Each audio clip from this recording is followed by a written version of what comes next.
Saludos a cada uno de ustedes y a sus familias que se han sintonizado una vez más con nuestra primera transmisión mensual de First Gleamings, en la que analizamos los acontecimientos actuales a la luz de la profecía bíblica. Ahora bien, mis hermanos y hermanas, este mes tengo una pregunta para ustedes, y ruego que estén sentados. Ruego que tengan puestos sus cinturones de seguridad proféticos, porque tenemos cosas extraordinarias que estudiar esta semana. Mis hermanos y hermanas, es muy grave el momento histórico que estamos viviendo en este mundo. Mi pregunta es, ¿ven ustedes lo que yo veo?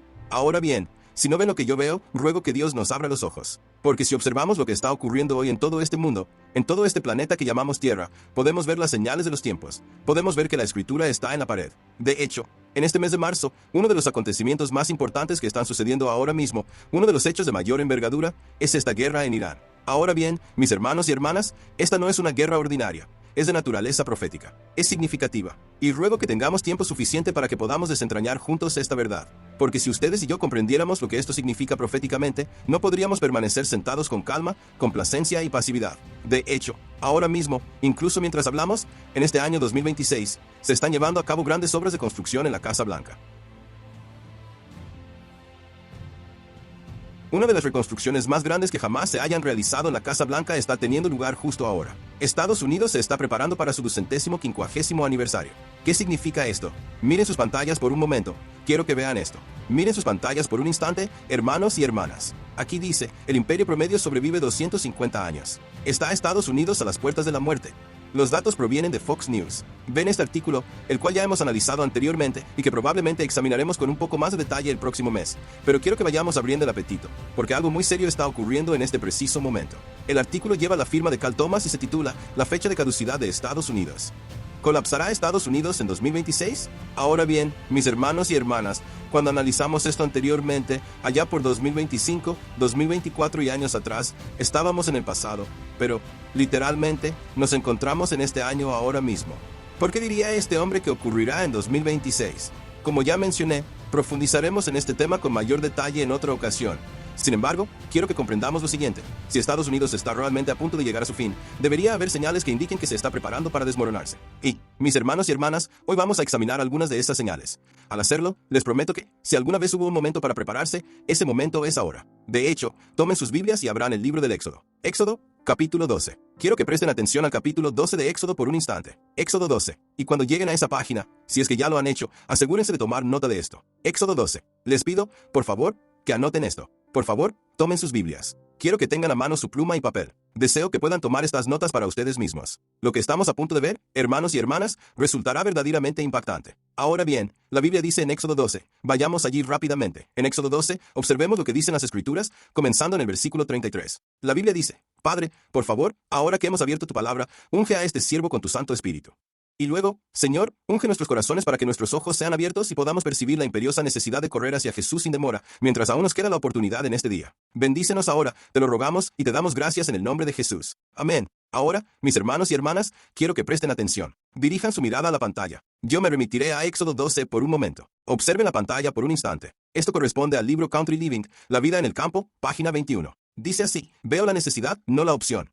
Veo la necesidad de apresurarse para tener todo listo para la crisis. Country Living, página 21. Ahora bien, mis hermanos y hermanas, la razón por la que señalo esto es porque, en 2026, debemos tener un espíritu de urgencia si queremos lograr salir victoriosos. En el libro del Éxodo, recordarán que Dios se estaba preparando para sacar a su pueblo de la esclavitud egipcia e iba a llevarlos a la tierra prometida de Canaán. Y, hermanos y hermanas, Dios desea librarlos a ustedes y a mí para llevarnos al Canaán celestial. Pero antes de que Dios pueda librarnos, nosotros debemos ser librados de la casa de servidumbre, tal como lo fueron los hijos de Israel en Egipto. Ahora bien, deben comprender que lo que Egipto representaba en el pasado, lo representa hoy en día Estados Unidos. Egipto, en aquel entonces, en la época de Moisés, era la nación más poderosa de todo el mundo. Era la superpotencia mundial. Poseía poderío militar, poderío económico y avances científicos y tecnológicos. Tenía todos estos poderes allí, en Egipto. Ahora, mis hermanos y hermanas, parecía imposible que Dios pudiera librar a su pueblo, a menos que Él fuera verdaderamente quien decía ser el Dios Supremo. Y eso es exactamente lo que Él es. Y, hermanos y hermanas, hoy deberíamos sentirnos alentados por ello. Pero observen la condición en la que debía encontrarse el pueblo de Dios mientras se preparaba para ser librado.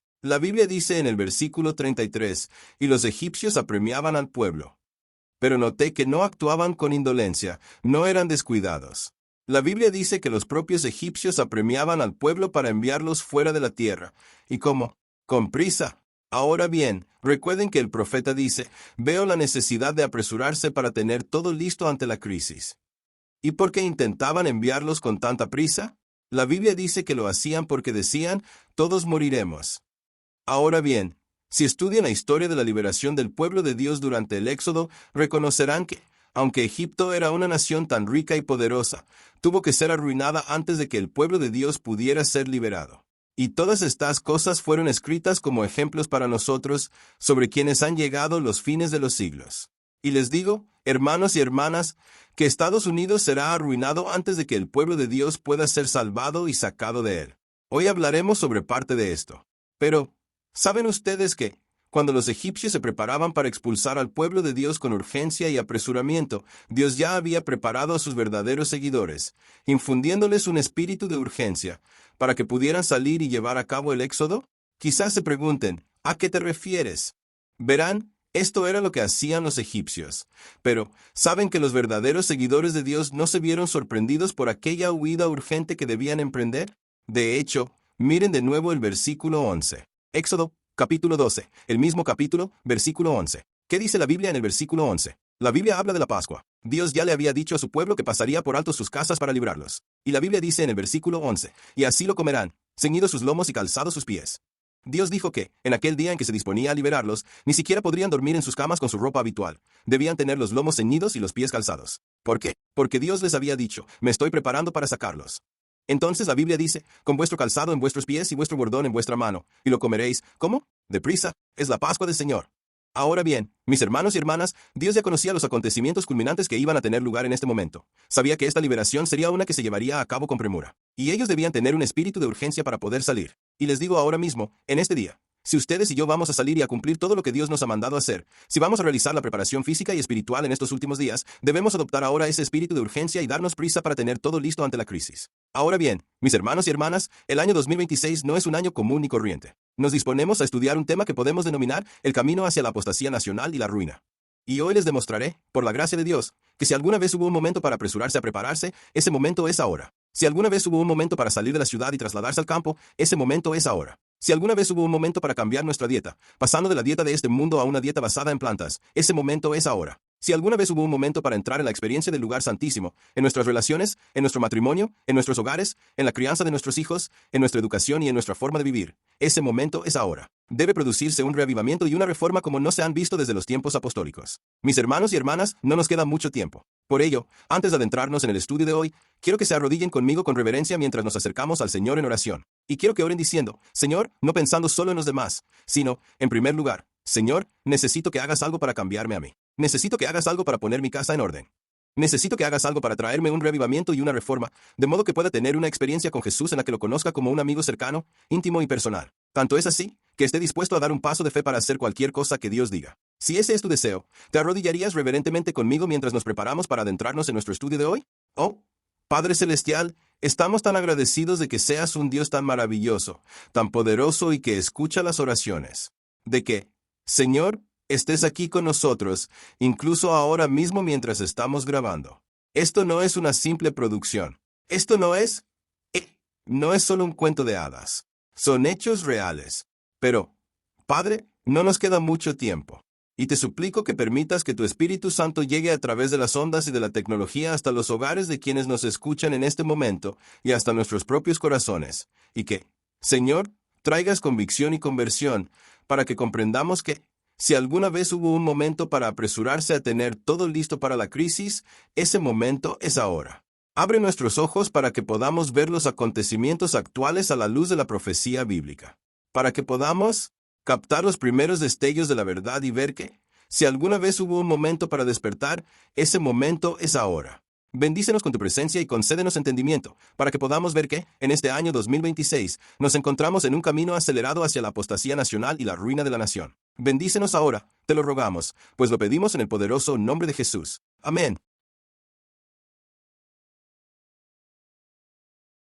Si tienen a mano sus Biblias, acompáñenme al libro de Primera de Tesalonicenses, 1 Tesalonicenses, capítulo 5. Y quiero que presten atención a lo que dice la Biblia en 1 Tesalonicenses 5. Por favor, no se limiten a quedarse sentados escuchando esto como si fuera una forma de entretenimiento. Esto es demasiado serio. Oro para que hagan una pausa, si es necesario, para buscar sus Biblias, tomar un bolígrafo y papel, apuntar notas, registrar las referencias, consultarlas y comprobar todo esto por ustedes mismos. Verán, si comprendiéramos lo que estamos a punto de estudiar ahora, nos daríamos cuenta de que, si alguna vez hubo un momento en el que ustedes y yo necesitamos despertar, ese momento es ahora. Escúchenme, jóvenes. Escúchenme, familias. Dios está tratando de poner nuestra casa en orden. Este es el momento. Todas las cosas que Dios anunció que sucederían están aconteciendo justo ante nuestros propios ojos. De hecho, la gran controversia entre Cristo y Satanás, que se ha estado librando desde hace casi 6,000 años, está a punto de llegar a su fin. Y todo lo que Dios dijo que ocurriría, está sucediendo. Cada evento profético que debe tener lugar se está desarrollando justo ante nuestros propios ojos. Y el mundo no tiene la menor idea. Y, hermanos y hermanas, no se trata solo del mundo. La triste realidad es que no es solo el mundo, ni tampoco las populares iglesias dominicales de corte babilónico, sino que incluso los remanentes de la iglesia de Dios somos tan ignorantes como el resto del mundo, estamos dormidos, postrados y amando ese letargo.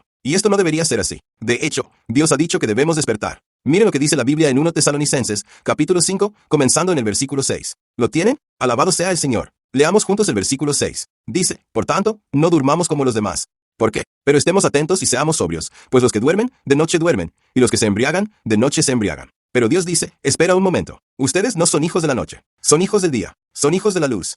Y, como resultado, la crisis final no debería tomarnos por sorpresa. Ustedes preguntarán, ¿qué quiere decir con eso? Ahora bien, mis hermanos y hermanas, volvamos al versículo 1. 1 Tesalonicenses, capítulo 5, versículo 1, dice, pero con respecto a los tiempos y las ocasiones, hermanos, no tienen necesidad de que yo les escriba.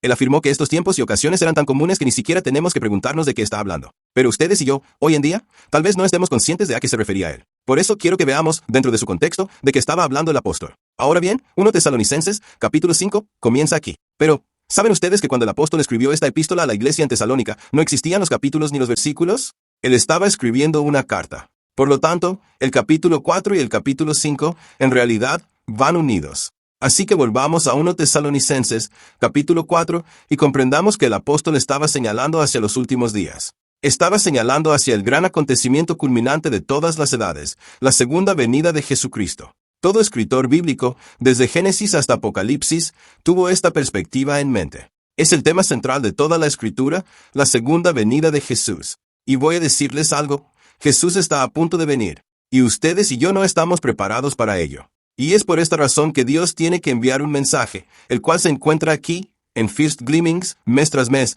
para intentar abrir nuestros ojos antes de que sea demasiado tarde. Ahora bien, observen lo que dice la Biblia en 1 Tesalonicenses, capítulo 4, comenzando en el versículo 16.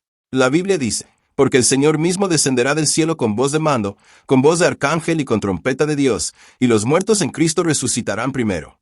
¿Qué acontecimiento es este? Es el segundo advenimiento de Jesucristo. Y luego la Biblia dice en el versículo 17, luego nosotros, los que vivimos y permanecemos, seremos arrebatados juntamente con ellos en las nubes para recibir al Señor en el aire, y así estaremos siempre con el Señor. Luego añade, por tanto, confortaos unos a otros con estas palabras.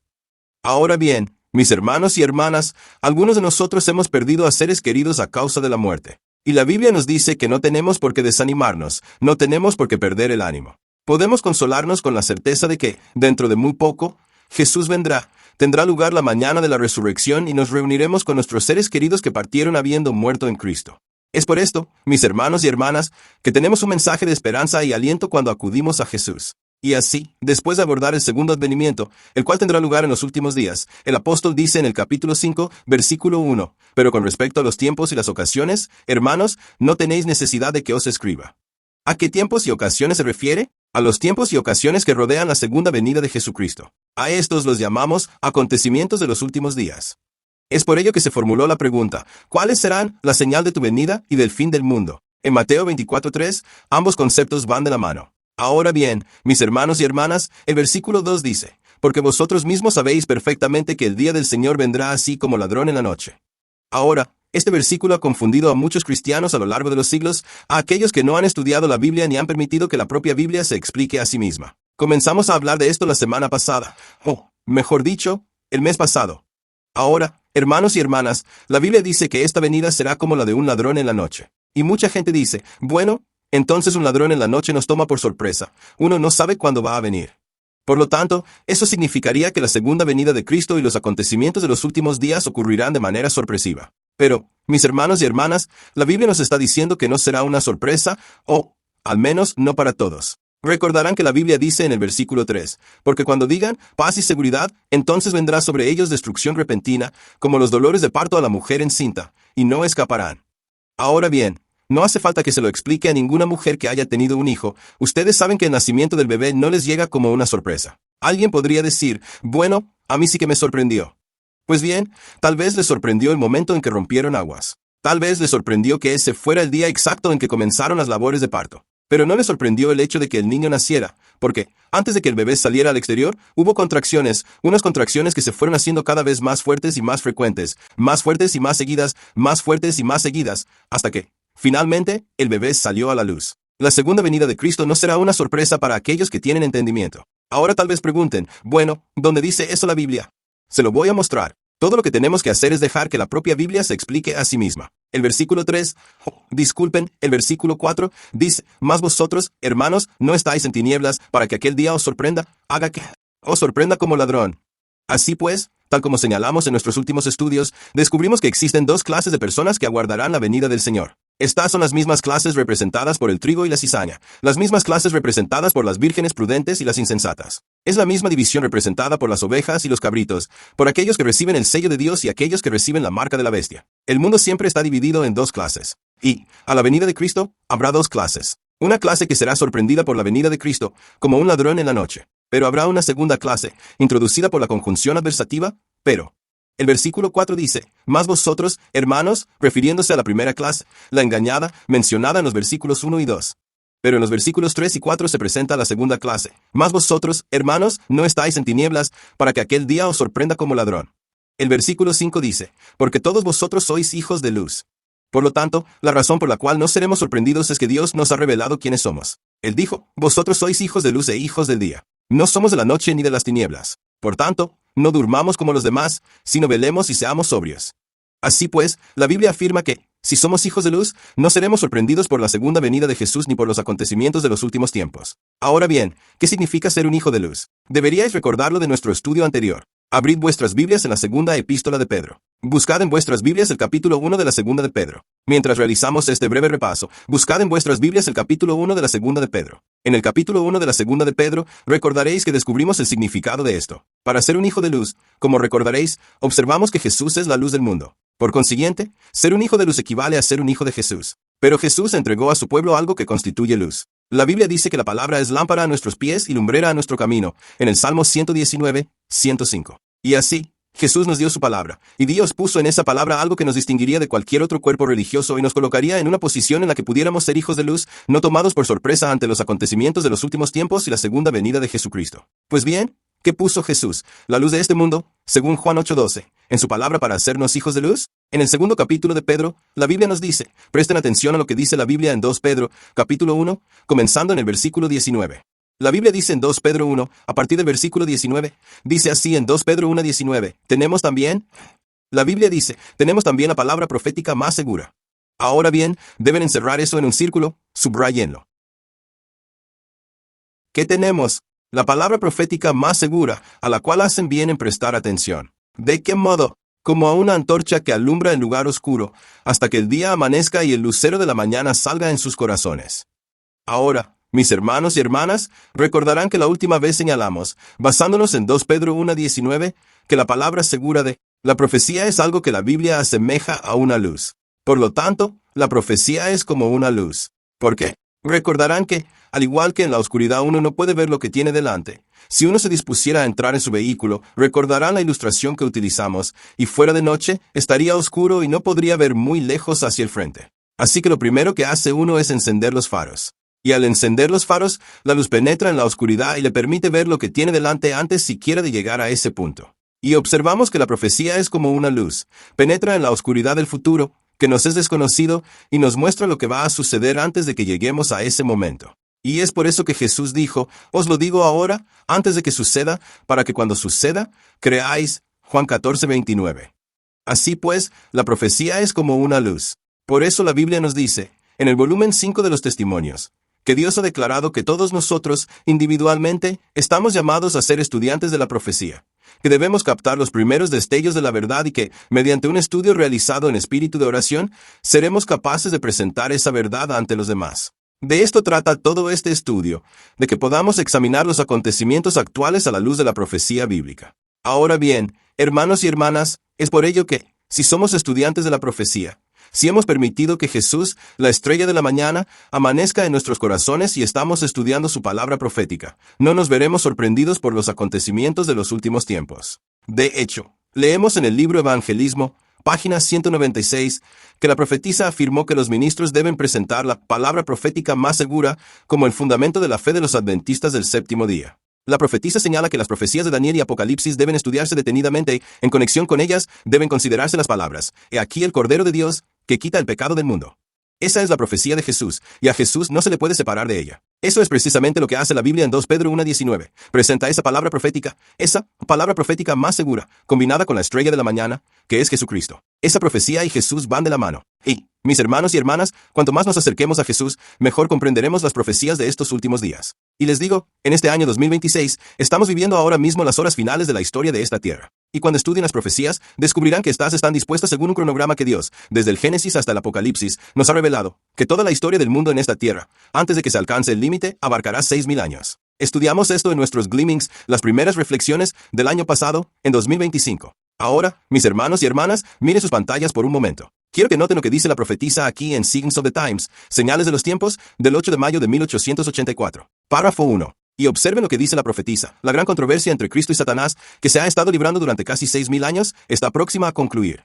Ahora bien, la profetisa dirige nuestra atención hacia el hecho de que ustedes y yo estamos viviendo en un tiempo en el que ese periodo de 6,000 años está a punto de cumplirse. Ahora, miren lo que la profetisa añade a continuación.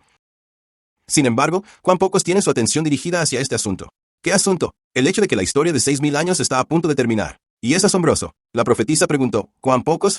Permítame decirles por qué. ¿Cuán pocos tienen su atención dirigida hacia este asunto? La razón es que, cada vez que alguien llama la atención sobre este tema, se le tacha de fanático, se le llama extremista, se le acusa de fijar fechas. Mis hermanos y hermanas, la profetisa afirma que, debido a que los hombres temen recibir estos calificativos, muchos de ellos ocultan la verdad y dejan de estudiar la Biblia. Pero, ¿saben que nosotros, como adventistas del séptimo día, siempre hemos creído en algo que nuestros pioneros denominaron la gran semana del tiempo, un concepto expuesto a partir del capítulo 1 del Génesis y los primeros 7 días de la creación, la cual se extiende hasta el libro de Apocalipsis? Se trata de una historia de 7,000 años, 6,000 en la tierra y 1,000 en el cielo. Ahora bien, la profetisa continúa diciendo, sin embargo, ¿cuán pocos han dirigido su atención a este asunto? ¿Cuán pocos se dan cuenta de que estamos viviendo en medio de las escenas finales de la historia de la tierra? Espero que esto no les haya pasado desapercibido. La profetisa acaba de afirmar que los 6,000 años están a punto de cumplirse. Y luego el profeta dijo que estamos viviendo en las escenas finales, lo que significa que las escenas van a terminar al final de 6,000. Ese es el límite. Y aunque Dios podría haberlo acortado antes y acortarlo en justicia, hay un límite más allá del cual Dios ya no demorará. Ahora, hermanos y hermanas, hemos estudiado esto y ahora queremos entender qué significa eso para nosotros. Porque 2025 más o menos no fue una coincidencia.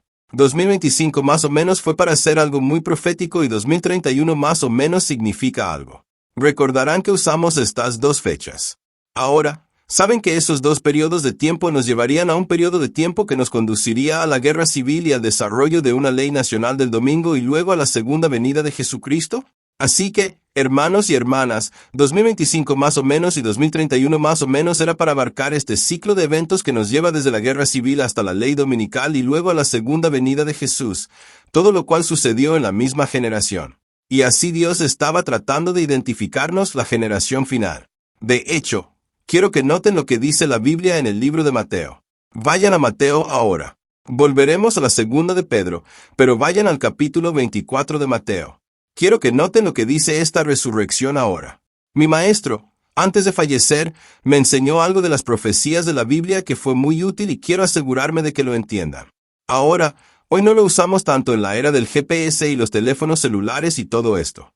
La mayoría de la gente tiene su GPS en su teléfono celular, pero antes había algo que todo viajero tenía que se llamaba Atlas. Un Atlas. Ahora miran su pantalla y ven esa palabra Atlas. Ahora en mi Atlas tengo las palabras 2025 más o menos 2031 más o menos Atlas Mundial. Ahora para entender esto tienes que saber qué es un Atlas. Ahora, hermanos y hermanas, en un Atlas Mundial tienen los continentes del mundo. Es un mapa que muestra todos los continentes de este mundo y las carreteras principales en cada continente de este mundo. Pero luego tienes lo que se llama un atlas de carreteras, y el atlas de carreteras se usa generalmente en los Estados Unidos de América y tiene los 50 estados, y también muchas veces incluye Canadá y México en esos 50 estados, y tiene los mapas de cada estado, y así puedes ver todas las carreteras principales que te llevarán por. Puedes ver la enero de 75 y la enero de 71 y la enero de 95, y dependiendo en qué país o estado estás, ya sabes, estas diferentes carreteras interestatales. Tienen las rutas de las carreteras. Ahora, hermanos y hermanas, ese atlas principal está dividido en secciones donde se pueden ver los 50 estados completos. Luego se pasan las páginas y se puede ir a una parte específica del atlas donde se muestra estado por estado. Recuerdo que cuando mi padre viajaba de estado en estado, antes de la época del GPS que usaba la gente común, siempre tenía un atlas y nos hacía aprender a leerlo mientras él viajaba. A veces llegábamos a un lugar donde podía haber un atasco y teníamos que cambiar de rumbo, pero no se podía recalcular porque no había GPS para eso. Así que la forma en que recalculábamos era, no había ningún botón que presionar. Teníamos que tomar el atlas, pasar la página y buscar una dirección alternativa basándonos en el mapa de carreteras. Pero ahora, hermanos y hermanas, quiero que entiendan algo. Si miraras el mapa básico de los 50 estados, solo verías la arteria principal de la interestatal principal, pero no podrías usar ese mapa para llegar a una casa en particular porque no tenía las casas pequeñas. No tenía los caminos pequeños, ya sabes. Tenías como un camino comarcal aquí o una carretera comarcal allá. No tenían eso en los parques estatales. Tenías que ir al estado y luego, a medida que exploraba, comenzabas a ver algunos de los caminos pequeños y podías seguirlos paso a paso. Ahora, quiero que entiendan algo. El profeta nos dice que nuestra Biblia es un atlas mundial. No dejen que esto pase desapercibido para ustedes, hermanos y hermanas. Esto es bueno. Ahora, de hecho, gran controversia, página 598. Miren lo que dice el profeta. La profeta dice que debe escudriñar las escrituras por sí mismo. Por muy fuertes que sean sus convicciones. Por muy seguro que esté de que el ministro sabe lo que es la verdad. Este no es su fundamento. El fundamento no debe ser el ministro. Ni este ministro ni ningún otro. Porque hay muchos ministros que les enseñarán errores en YouTube y ustedes simplemente se los tragarán. Saben que ustedes dos pueden ser muy peligrosos, hermanos y hermanas, cuando solo escuchan lo que dice la gente en lugar de estudiar la palabra de Dios por sí mismos y permiten que el hombre los desvíe. Pero si regresan a la palabra de Dios, entonces no tienen por qué ser engañados. Porque la Biblia le dice a la ley y al testimonio, si no hablan conforme a esta palabra, es porque no hay luz en ellos. Por eso 2 Timoteo 2:15 dice, estudia para presentarte aprobado. Ahora bien, hermanos y hermanas, el profeta continúa diciendo, por muy seguro que esté de que el ministro conoce la verdad, esa no es su base. Él tiene una carta de navegación. Permítame insertar otra palabra aquí, él tiene un atlas. Tiene un mapa de carreteras que señala cada hito en el viaje hacia el cielo. Y no debería tener que adivinar nada. Ahora, hermanos y hermanas, eso se encuentra en el conflicto de los siglos, página 598. Escúchenme ahora, la Biblia es un atlas que lleva, en toda la historia del mundo, desde el Génesis hasta el Apocalipsis, desde el principio del tiempo hasta el fin del tiempo. Y si estudian este mapa, este nos indica que se trata de un viaje de 6,000 años. Y, hermanos y hermanas, ese es el límite temporal que nos llevará desde aquí hasta el cielo, hasta la venida de Cristo. Y ese límite puede acortarse, pero se trata de un límite de 6,000 años. Ahora, hermanos y hermanas, ¿saben ustedes que ese límite de 6,000 años no fue diseñado para revelarnos el día y la hora exactos? Esa no es la página del atlas que corresponde. Verán, en la primera página de un atlas solo se muestran las vías principales, y esa vía principal no es el día ni la hora, ni los detalles que Dios no nos ha revelado. De hecho, abran sus Biblias en Mateo 24. Deberían estar ya allí. En el capítulo 24 de Mateo, recordarán que en el versículo 3 se planteó la pregunta, ¿cuál será la señal de tu venida y del fin del mundo? Y Jesús les dio señales claras. Habló de todas las diversas cosas que están sucediendo precisamente ahora. Las guerras, los rumores de guerras, el levantamiento de nación contra nación. Habló de la pandemia que tuvo lugar en el año 2020. Todas estas cosas quedaron delineadas en las Escrituras. Pero ahora, mis hermanos y hermanas, miren lo que dice el versículo 32. Miren lo que dice el versículo 32. Dice, de la higuera aprendan esta parábola. Cuando su rama está tierna y brotan sus hojas, ustedes no lo adivinan, sino que saben que el verano está cerca o próximo. Versículo 33. Así también ustedes, cuando vean. Ahora noten que dice vean. En otras palabras, ¿es visible o invisible? Dice que ustedes lo verán. Dios nos está diciendo que hay señales visibles. Hay cosas visibles que debemos ver, mediante las cuales podemos comprender que su venida está cerca. A estos los llamamos acontecimientos actuales y son las señales de los tiempos. Ahora, mis hermanos y hermanas, la Biblia dice en el versículo 33, así también ustedes, cuando vean todas estas cosas, no lo adivinen, sino sepan que está cerca, a las puertas. Ahora quiero que noten que aquellos que son hijos de la luz comprenderán esto. De hecho, miren sus pantallas, El conflicto de los siglos, página 371. Ahora observen al apóstol Pablo hablándonos sobre las dos clases que estudiamos en 1 Tesalonicenses 5. Y veamos si la profetisa confirma lo que hemos comentado basándonos en las Escrituras. Asterisco El conflicto de los siglos, página 371. La profetisa dice, Pablo habla de una clase de personas a quienes la aparición del Señor tomará por sorpresa. Y luego la profetisa cita a Tesalonicenses, que el día del Señor vendrá como ladrón en la noche. Pues cuando digan paz y seguridad, entonces les sobrevendrá una destrucción repentina y no escaparán. Pero él añade, presten atención ahora a lo que dice el profeta, a aquellos que han prestado oído a la advertencia del Salvador. Vosotros, hermanos, no estáis en tinieblas, para que aquel día os sorprenda como un ladrón. Todos vosotros sois hijos de la luz e hijos del día. No somos de la noche ni de las tinieblas. Ahora bien, el gran conflicto continúa en la página 372. Dice, así se demostró que la Escritura, no la tradición, ni los ministros extraviados, ni los líderes ciegos. Dice, así se demostró que la Escritura no ofrece justificación alguna para que los hombres permanezcan en la ignorancia respecto a la inminencia de la venida de Cristo. Pero aquellos que solo deseaban una excusa para rechazar la verdad cerraron sus oídos a la explicación. Y les digo, lo mismo está ocurriendo hoy en día. Alguien podría decir, bueno, yo no creo en el 2025, más o menos, ni en el 2031, más o menos. Todo lo que el enemigo está haciendo es tratar de lograr que alguien cierre sus oídos a la verdad de las Escrituras. Amigos míos, ¿acaso no saben que la palabra de Dios es irrefutable? ¿Qué sucede si algunos no creyeron? ¿Acaso su incredulidad anulará la fidelidad de Dios? De ninguna manera. Sea Dios veraz y todo hombre mentiroso. Hoy me mantendré firme aquí, por la gracia de Dios, para decirles que, incluso si cada ser humano estuviera en desacuerdo con la Biblia y con el espíritu de profecía, eso no las haría falsas. Amigos míos, la verdad es la verdad, y no me importa quién la acepte o quién no, mientras sea la verdad dada por Dios, la cual se encuentra contenida en la Biblia y en el espíritu de profecía. Hasta la última jota y tilde se cumplirá. Ahora, miren lo que dice. Pero aquellos que solo deseaban una excusa para rechazar la verdad cerraron sus oídos a la explicación. Ni siquiera se detuvieron a escuchar. Ni siquiera intentaron comprender cómo es esto. ¿Qué enseña la Biblia al respecto? Cerraron sus oídos a la explicación. Y las palabras, nadie sabe el día ni la hora, continúan resonando por doquier. Permítanme decirles algo, esto lo dice una profeta. Hoy en día se utilizan exactamente las mismas palabras. Alguien podría pensar, pero si la Biblia dice, nadie sabe el día ni la hora. Sí, la Biblia dice eso. Pero eso no es todo lo que dice la Biblia. Es como si ese fuera el único texto que existe en las Escrituras. Es asombroso. Es una lástima. Es verdaderamente lamentable que lleguemos a semejante conclusión. Ahora, miren lo que dice la profeta. Las palabras nadie sabe continúan siendo repetidas, tanto por el burlador insolente como incluso por el ministro que profesa servir a Cristo. Incluso por aquel hombre que ni siquiera sabía dónde se encontraba dicho versículo. Si uno le preguntara, ¿dónde dice eso la Biblia?, ni siquiera sabría responder. Pero, aún así, él lo utilizaba, ese pasaje de las Escrituras. Lo mismo está ocurriendo en este preciso momento. Dice, a medida que el pueblo despertaba y comenzaba a indagar sobre el camino de la salvación. Fíjense, a medida que la verdad de la profecía se revelaba, muchas mujeres se preguntaban, ¿qué puedo hacer para estar preparada para la venida de Jesús? ¿Cómo puedo llegar a conocer a Cristo como un amigo? Y el diablo quiso detener esa obra de reavivamiento y reforma. Dice, a medida que el pueblo despertaba y comenzaba a indagar sobre la palabra de salvación, los maestros religiosos interpusieron entre ellos y la verdad, procurando calmar sus temores mediante una interpretación falsa de la palabra de Dios. Pero recuerden esto, si permitimos que la Biblia se explique a sí misma, puesto que no existe la interpretación privada, nos resultará claro cuál es la verdad. De hecho, la profetisa continúa diciendo en el conflicto de los siglos, página 372, ¡Oh, centinelas infieles! Estáis ungidos para la obra del gran engañador, clamando paz, paz cuando Dios no ha hablado de paz. Permítame decirles algo, hoy en día hay personas que dicen, bueno, ¿saben qué? Dios puede venir en cualquier momento que desee. En realidad, no hay ningún límite. Hermanos y hermanas, esta es simplemente otra forma de clamar, paz, paz.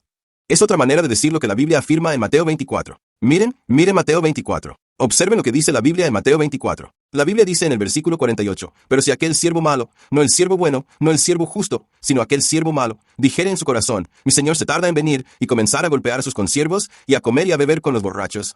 En otras palabras, ese hombre dice, miren, la venida del Señor no está tan cerca. No tenemos que preocuparnos por las profecías del fin. No necesitamos centrar nuestra atención en el hecho de que los 6,000 años están a punto de cumplirse.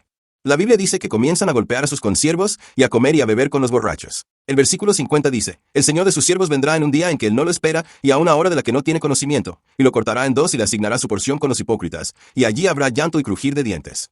Voy a decirles algo. Será un día triste cuando aquellos que han rechazado las profecías que nos muestran la urgencia de la hora vean que se encuentran sin Cristo. El tiempo de gracia ha concluido y ya no queda tiempo para llegar a conocer a Jesús como un amigo cercano, íntimo y personal. Les digo, hermanos y hermanas, más les vale tomarse este asunto en serio, más les vale tratarlo entre ustedes mismos y con sus propias familias, y decir, miren, no sé qué estarán haciendo los demás, pero en cuanto a mí y a mi casa, nosotros serviremos al Señor. Ahora bien, hermanos y hermanas, el capítulo 24 de Mateo está estructurado de una manera particular. Miren lo que el profeta continúa diciendo. Al igual que los fariseos en los días de Cristo, muchos se negaron a entrar ellos mismos en el reino de los cielos y obstaculizaron a aquellos que intentaban entrar. La sangre de estas almas será demandada de sus manos. Permítame decirles algo. Si ustedes son ministros infieles que predican en contra de este mensaje, y les hablo con franqueza, desde el amor, pero con franqueza, saben que si no se arrepienten, la sangre de los pecadores recaerá sobre sus manos en el día del juicio, por haber apartado a alguien del mensaje de la verdad presente que se encuentra en la palabra de Dios. Y Dios les está diciendo, por favor, dejen de luchar contra Dios. Ahora, hermanos y hermanas, la Biblia es muy clara. Miren lo que dice la instrucción. Conflicto de los siglos 370. Justo antes de esta cita, el profeta dice, no se debe utilizar una declaración del Salvador para anular otra. Aunque ningún hombre conoce el día ni la hora de su venida, se nos instruye y se nos exige saber cuándo está cerca. Ahora bien, mis hermanos y hermanas, en Mateo 24, un dicho no debe utilizarse para anular a otro. Eso es lo que dice la conversación 370. Ahora, ¿dice la Biblia que ningún hombre conoce el día? Sí, lo dice. De hecho, leemos eso en Mateo 24. Miren lo que dice en el capítulo 24 de Mateo, allí en el versículo 37. Versículo 37. Dice 36, discúlpenme. Mateo 24:36 dice, pero de aquel día y hora nadie sabe, ni siquiera los ángeles de los cielos, sino solo mi Padre.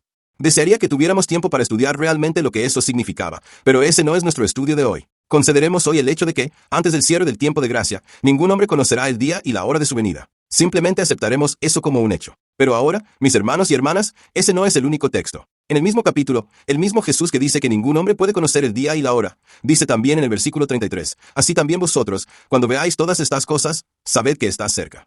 ¿Cuán cerca? A las puertas. ¿Cuán cerca es eso? Ya lo estudiamos. Versículo 34, de cierto os digo. ¿Cuáles son las siguientes dos palabras? Que no pasará esta generación hasta que todo esto acontezca. Ahora bien, ¿a qué generación se refiere? No a la primera generación, sino a la generación límite, la última generación, la generación final. La Biblia nos está diciendo que, si bien antes del cierre del tiempo de gracia, no podemos conocer el día ni la hora, lo que sí podemos saber es cuán inminente es su venida, cuán cerca estamos de esa generación que no pasará, la cual es la generación final. Así pues, hermanos y hermanas, antes de que se cierre el tiempo de gracia, la hoja de ruta de los 6000 años, contenida en la Biblia, no está diseñada para llevarnos al día y la hora de la venida de Cristo. No es así como funciona este atlas. Está diseñada para llevarnos hasta el estado de los 6000 años. Quizás se pregunten, ¿a qué me refiero? No hablo de un estado geográfico literal. El estado al que me refiero es la generación. El marco de los 6000 años sirve para permitirnos identificar la generación. Permítanme decirles algo. Las fechas de 2025, aproximadamente, y 2031, aproximadamente, son fechas vinculadas a la hoja de ruta de los 6000 años que nos indican que, en este momento, ya nos encontramos dentro de esa generación. Permítanme decirles algo con respecto al año 2026.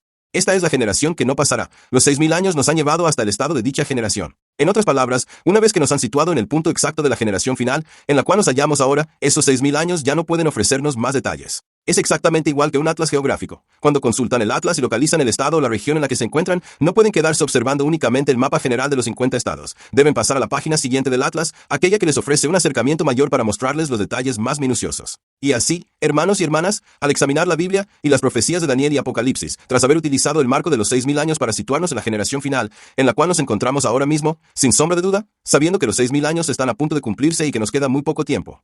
Debemos entonces pasar a la página de esa hoja de ruta que nos revela los detalles más precisos, aquellos que nos indican cuán cerca estamos de la venida del Señor. Y vamos a examinar esto por un momento ahora mismo, porque entonces comprenderemos qué es lo que realmente está sucediendo con la guerra en Irán. Comprenderemos la política de la administración Trump. Comprenderemos por qué la situación migratoria se está desarrollando de la manera en que lo hace, así como las protestas contra el ICE. Comprenderemos el asunto de los terroristas. Comprenderemos, hermanos y hermanas, de qué se trata realmente todo esto. Oro para que podamos profundizar un poco más en este tema. Permítame darles un poco más de información, porque, verán, no lograremos comprender los acontecimientos actuales a la luz de la profecía bíblica con solo hablar de ellos. Ese es, precisamente, uno de los problemas que enfrentamos hoy en día. Una persona observa un evento profético y afirma, esto significa tal cosa, o aquello significa esto otro, pero no logra ver el panorama completo. Esto se debe a que los acontecimientos venideros son como un rompecabezas. Debemos ser capaces de visualizar la imagen que se está formando a medida que las piezas encajan. Y hoy les demostraré que, a menos que comprendamos el orden de los eventos proféticos, la luz nunca se encenderá. Observen lo que dice la Biblia en la segunda epístola de Pedro, capítulo 1. Regresemos allí rápidamente. Segunda de Pedro, capítulo 1, versículo 19. Así pues, hermanos y hermanas, ninguna revelación acerca del Salvador debe utilizarse para anular otra. Aunque ningún ser humano conoce el día ni la hora de su venida, se nos instruye y se nos exige saber cuándo ésta se encuentra cerca. ¿Cuán cerca? Tan cerca como la generación que no pasará. Por lo tanto, la única manera de armonizar Mateo 24:36 con Mateo 24:32-34 es reconocer que, si bien es posible que ahora mismo, antes de que se cierre el tiempo de gracia, no conozcamos el día y la hora exactos en el año 2026, si podemos identificar la generación final. Y el ciclo de los 6.000 años nos sitúa precisamente en este momento histórico. Pero una vez que nos adentramos en esta generación final, debemos dirigir nuestra mirada hacia otro punto de la hoja de ruta profética. Y entonces, hermanos y hermanas, descubriremos la palabra profética más segura. En 2 de Pedro 1:19, la Biblia declara, tenemos también la palabra profética más segura, a la cual hacéis bien en estar atentos como a una antorcha que alumbra en lugar oscuro, hasta que el día amanezca y el lucero de la mañana salga en vuestros corazones. Ahora bien, para encender esta luz, de modo que podamos ver la segunda parte de este atlas y adentrarnos en los detalles más minuciosos, el versículo 20 dice, entendiendo primero esto, que ninguna profecía de la Escritura es de interpretación privada. En otras palabras, no existe una interpretación personal. Esto debe significar que la única manera de tener una interpretación privada de la Biblia es permitir que la propia Biblia se interprete o se explique a sí misma, que una escritura debe abrir el sentido de otra escritura, que un precepto debe abrir el sentido de otro precepto, que una línea debe estar sobre otra línea, un poco aquí y un poco allá. Ahora bien, hermanos y hermanas, una vez que comprendan esto, nos preguntaríamos, entonces, ¿qué dice la Biblia que nos permitirá encender esta luz?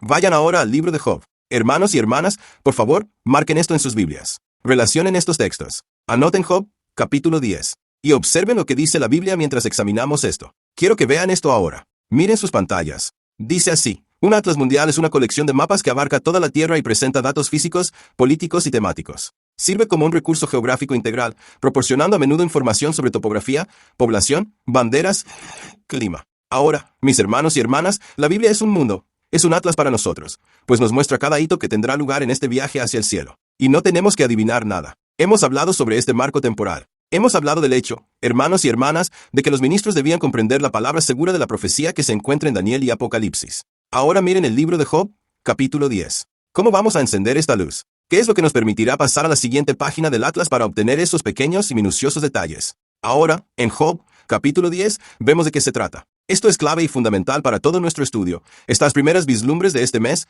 del próximo y de los que vendrán. Job, capítulo 10, versículos 20 al 22. Ahora bien, ¿por qué no seremos sorprendidos? No olviden lo que vimos anteriormente. 1 Tesalonicenses, capítulo 5, dice que los hijos de la luz no serán sorprendidos por la segunda venida de Cristo. Descubrimos en 2 Pedro 1:19 que esa luz es la profecía. Y así, mis hermanos y hermanas, los estudiantes de la profecía son los hijos de la luz, aquellos que han permitido que Jesús entre en sus corazones y que han comprendido y estudiado cuidadosamente las profecías, especialmente las de Daniel y Apocalipsis. Pero todavía hay algo más que debe suceder antes de que la luz pueda ser encendida. Primero debemos saber que ninguna profecía es de interpretación privada. Y luego, en Job, capítulo 10, versículo 22, la Biblia dice, una tierra de oscuridad, como la oscuridad misma, y de sombra de muerte, sin ningún orden.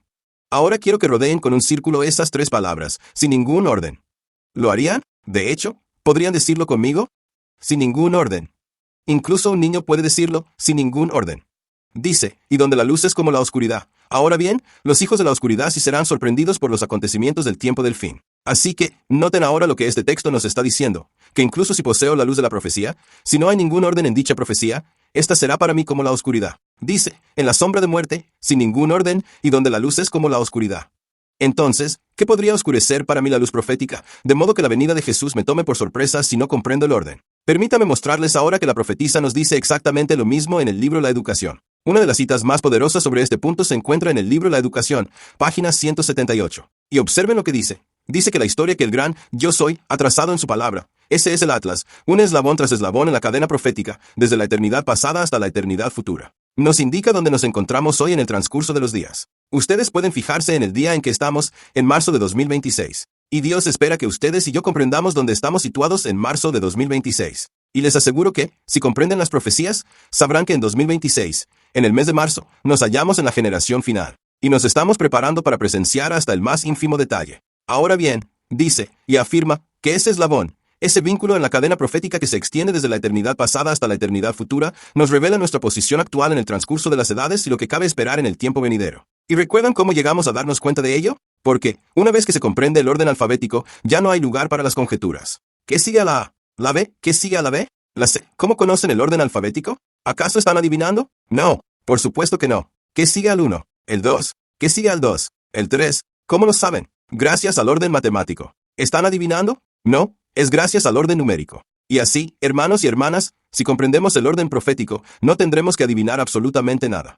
Por consiguiente, el texto afirma que podemos saber dónde nos encontramos y que debemos esperar en el tiempo venidero. La profetisa continúa diciendo la educación, página 178, todo cuanto la profecía ha predicho, desde el pasado hasta el presente, ha quedado trazado en las páginas de la historia. Por lo tanto, si deseamos comprender la profecía, es indispensable que estudiemos la historia. Dice, y podemos estar seguros, recuerden que tenemos una palabra profética más segura, podemos estar seguros de que no solo una parte, no solo algunas cosas, sino, como dice el texto, que todo lo que está por venir se cumplirá. Ahora bien, esta parte me encanta. ¿Podría repetir conmigo las últimas 3 palabras? Si ustedes creen en la Biblia y en el espíritu de profecía, ¿qué es lo que dice? Que todo lo que está por venir se cumplirá. ¿Cuáles son las últimas 3 palabras? En su orden, mis hermanos y hermanas. Así pues, la Biblia y el espíritu de profecía nos están diciendo exactamente lo mismo. Todo lo que dice el profeta, lo dice la Biblia, y todo lo que dice la Biblia, lo dice el profeta. La Biblia afirma que no seremos tomados por sorpresa si somos hijos de luz. Los hijos de luz son hijos de la profecía que permiten que Jesús more en sus corazones. No debemos basarnos en interpretaciones privadas. Y, además, debemos comprender el orden de los acontecimientos. De lo contrario, la luz se convertirá en tinieblas para nosotros y seremos tomados por sorpresa. Ahora bien, mis hermanos y hermanas, nos corresponde, tanto a ustedes como a mí, comprender el orden de los eventos proféticos. Solo entonces comprenderemos los primeros destellos de la verdad, y mediante un estudio en oración, seremos capaces de presentarlos ante los demás. De hecho, mis hermanos y hermanas, observaremos los acontecimientos actuales y los veremos a la luz de la profecía bíblica. Entonces, miraremos lo que está sucediendo hoy mismo en Estados Unidos, en la Casa Blanca, y no nos sorprenderá todo lo que está ocurriendo. Sabremos que esto es lo que sucederá a continuación, y esto otro es lo que vendrá después. Permítame decirles algo. Cuando comprendemos el orden de los acontecimientos proféticos, ya ni siquiera necesitamos fechas. Esto es aún más seguro y firme que el tiempo mismo, porque si Estados Unidos va a colapsar, existen señales y eventos que deben preceder a su colapso. Y si vemos que eso está sucediendo hoy, sabrán que estamos en problemas. Tenemos el mapa. Y quiero decirles que, de cara al año 2026, no nos queda mucho tiempo. ¿Cuán cerca estamos? Ahora bien, hay 2 palabras que quiero que comprendan, porque para entender lo que está a punto de suceder, debemos recordar que los eventos venideros son como un rompecabezas. Esto es fundamental. Y para entender el rompecabezas, hay que conocer la imagen completa. Y para entender la imagen, deben estudiar las profecías. Y para estudiar las profecías, deben ordenarlas cronológicamente. Por lo tanto, debemos comprender el orden de los acontecimientos proféticos. Y quiero que graben en su mente 2 palabras, y solo 2. Bueno, permítame decirlo de otra manera, 2 frases, y solo 2. La primera frase, apostasía nacional. ¿Podrían repetirla conmigo? Esto es lo primero que necesitamos comprender, apostasía nacional. Y lo segundo que necesitamos comprender es ruina nacional. Quiero que repitan esas 2 frases conmigo, apostasía nacional. Casi puedo oírlos. Y ruina nacional. No los oí. ¿Cuál era la segunda? Ruina nacional. Así pues, las 2 cosas son apostasía nacional y ruina nacional. Ahora bien, no quiero tener que entrar en la sala de sus hogares para obligarlos a decirlo, pero quiero que lo comprendan. Ahora, anótenlo en sus apuntes. Y quiero que comprendan lo que dicen sus notas. Ahora bien, hermanos y hermanas, si vamos a entender lo que está ocurriendo hoy, debemos comprender esto. ¿Sabían ustedes, hermanos y hermanas, que no podemos entender los acontecimientos actuales a la luz de la profecía bíblica? No entenderemos realmente nada de lo que sucede durante esta administración de Trump. No comprenderemos verdaderamente la política económica, ni los cambios sociales, ambientales y estructurales, a menos que entendamos realmente estas 2 palabras. ¿Y cuáles serán esas 2 palabras? De nuevo, apostasía nacional y ruina nacional. Ahora, en nuestros últimos minutos, al comenzar a estudiar esto durante los próximos instantes, necesitamos centrarnos con precisión en este punto. Y quiero leer una cita que pone estas 2 palabras ante nosotros. ¿De dónde saco esta frase? ¿Apostasía nacional y ruina nacional? Dirijan su mirada a la pantalla, busquen en la pantalla la página 234 del libro Evangelismo y observen lo que dice. Dice, nadie ha recibido aún la marca de la bestia. El tiempo de prueba no ha llegado todavía. Escuchen esto ahora. Escuchen esto. Dice que hay verdaderos cristianos en cada iglesia. Ahora escúchenme. ¿Sabían que la mayoría de los verdaderos cristianos no se encuentran en la iglesia adventista del séptimo día? La mayoría de los verdaderos cristianos hoy, contrariamente a la creencia popular, se encuentran en la Iglesia Católica Romana y en otras iglesias protestantes que asisten al culto los domingos. Me refiero a la Iglesia Bautista, a la Iglesia Metodista y a la Iglesia Pentecostal. Algunos ni siquiera asisten a la iglesia debido a la hipocresía que impera en las iglesias de todo este mundo. Estamos envueltos en las apostasías de la hora presente. Y muchas personas que verdaderamente intentan buscar al Señor desean ver una experiencia genuina, ven la hipocresía y se apartan. Y es por esto que Dios no puede obrar ahora para traer a muchos a la verdad y a esta iglesia, debido a la condición en la que nos encontramos ustedes y yo como miembros de iglesia. Pero la Biblia nos dice, y la profeta nos dice, que habrá un reavivamiento y una reforma como no se ha presenciado desde los tiempos apostólicos. Y yo creo que eso está comenzando justo ahora. Quiero formar parte de ello. ¿Qué dicen ustedes? Ahora, hermanos y hermanas, quiero que comprendan esto. Dice que hay verdaderos cristianos en cada iglesia que no aceptan la comunión católico romana. Ninguno es condenado hasta que ha recibido la luz y ha visto la obligación del cuarto mandamiento, refiriéndose a Éxodo 28, verso 11, el sábado, séptimo días. Pero cuando salga el decreto que imponga el falso sábado, ¿y cuál es ese decreto? Es el decreto de la ley dominical. Dice, y el fuerte pregón del tercer ángel advertirá a hombres y mujeres contra la adoración de la bestia y su imagen.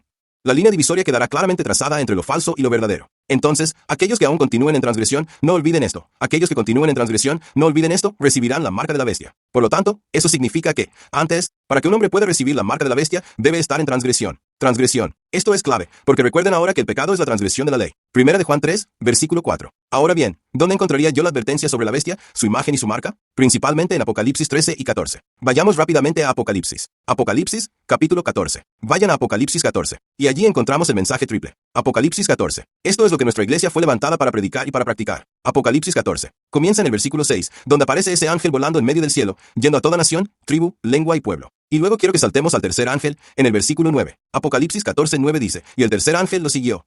Y se refiere al primero y al segundo, diciendo a gran voz, si alguno adora a la bestia y a su imagen, y recibe su marca en su frente o en su mano, ese mismo, dice el versículo 10, beberá del vino de la ira de Dios. Ahora, mis hermanos y hermanas, deben comprender que Apocalipsis 14 nos muestra las advertencias más impactantes, más convincentes y más temibles que Dios haya enviado jamás al hombre. Es la advertencia contra la bestia, su imagen y su marca. Ahora quiero que noten lo que esto dice. Presten atención ahora. El libro Evangelismo continúa diciendo, en la página 235, con pasos rápidos, no con pasos lentos. Ahora bien, ¿en qué les hace pensar eso? ¿Recuerdan lo que hemos estado estudiando? El volumen 9 de los testimonios, página 11, dice que las agencias del mal están uniendo sus fuerzas y consolidándose. Que pronto tendrán lugar grandes cambios en nuestro mundo y que los movimientos finales serán rápidos. Rápidos, rápidos. Ahora observen la rapidez. El profeta dice en Efesios 2:35, con pasos acelerados, nos estamos acercando a este periodo. Y quiero decirles que, en 2026, nos encontramos inmersos en estos rápidos movimientos finales, avanzando a una velocidad vertiginosa hacia esta crisis. Miren lo que dice. Dice que cuando las iglesias protestantes se unan con el poder secular, lo cual constituye la unión de la iglesia y el Estado, para sostener una religión falsa, aquella misma a la que sus antepasados se opusieron, soportando por ello una feroz persecución. Entonces, el sábado papal será impuesto por la autoridad combinada de la iglesia y el Estado. Eso es la unión de la iglesia y el Estado. Eso es lo que sucede cuando se promulga la ley dominical. Dice que, cuando eso ocurra, presten atención ahora, el profeta afirma que sobrevendrá una apostasía nacional que culminará únicamente en la ruina nacional. Así pues, vemos nuestras dos frases clave, apostasía nacional y ruina nacional. Y dice que Estados Unidos y el mundo entero están siendo catapultados con rapidez, con velocidad acelerada y a pasos agigantados hacia la apostasía nacional y la ruina nacional. Y, hermanos y hermanas, no logramos comprender esto, porque en este año 2026 nos hallamos en la vía rápida hacia la apostasía nacional y la ruina nacional. ¿De qué estoy hablando? Verán, así es como debemos interpretar los acontecimientos actuales. Miren lo que dice. Dice que habrá una apostasía nacional que desembocará únicamente en la ruina nacional. Ahora bien, una pregunta debe surgir en nuestras mentes. ¿Cuán cerca estamos ustedes y yo de este acontecimiento? ¿Cuán cerca estamos de esto? En este 2026, avanzamos rápidamente hacia ello. Pero, ¿a qué distancia real nos encontramos? Ahora, ¿en qué parte de la Biblia encontraremos referencias a la apostasía nacional? Pues acabamos de descubrir en qué consiste. Ahora, por la gracia de Dios, voy a mostrárselo. Apocalipsis 13 y 14 nos señala la apostasía nacional. Nosotros la conocemos por otro nombre. En la Biblia, la apostasía nacional recibe, de hecho, el nombre de la marca de la bestia.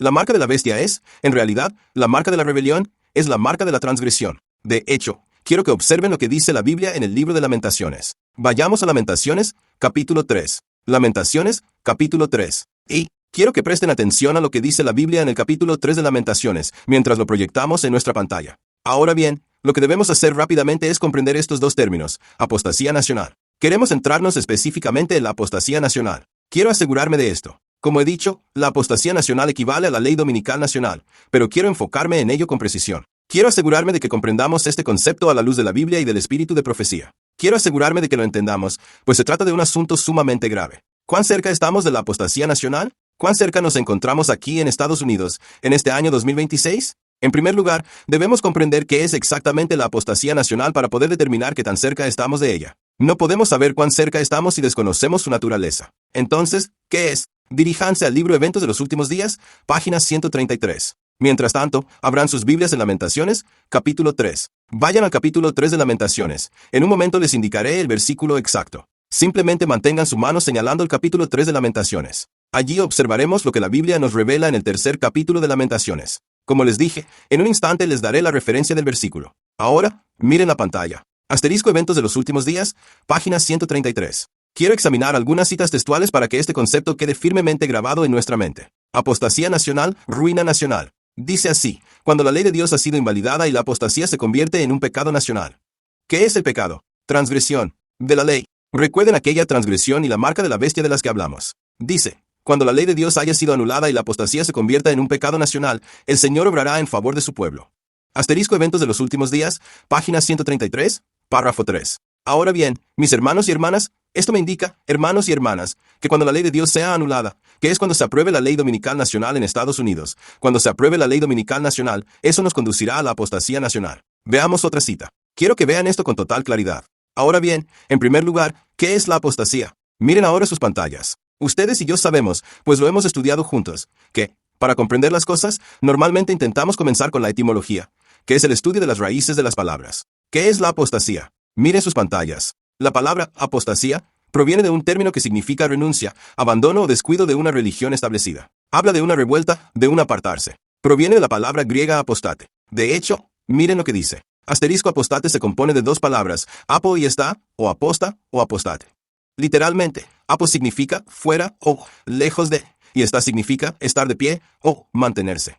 Por lo tanto, significa mantenerse al margen, apartarse de algo. Significa, literalmente, transgredir. Transgredir, cruzar, atravesar, dar un paso al otro lado. ¿Cruzar qué? Cruzar la ley de Dios. Así pues, un apóstata es aquel que cruza la ley de Dios para adentrarse en sus propias ideas y sentimientos, en lugar de seguir la palabra de Dios. Ha apostatado. Ha abandonado el plan original. Ha abandonado la Biblia. Ha abandonado el espíritu de profecía. Ha abandonado la inspiración. Y ahora sigue sus propias fábulas astutamente ideadas. Ahora bien, mis hermanos y hermanas, quiero que comprendamos algo en el capítulo 3 del libro de Lamentaciones. Miren lo que dice la Biblia, comenzando en el versículo 42. Vamos a descubrir otro nombre para esta transgresión o esta apostasía. En Lamentaciones 3:42 dice, ¿cuál es la siguiente palabra? ¿Hemos hecho qué? Transgredido y nos hemos rebelado. Dice, tú no has perdonado.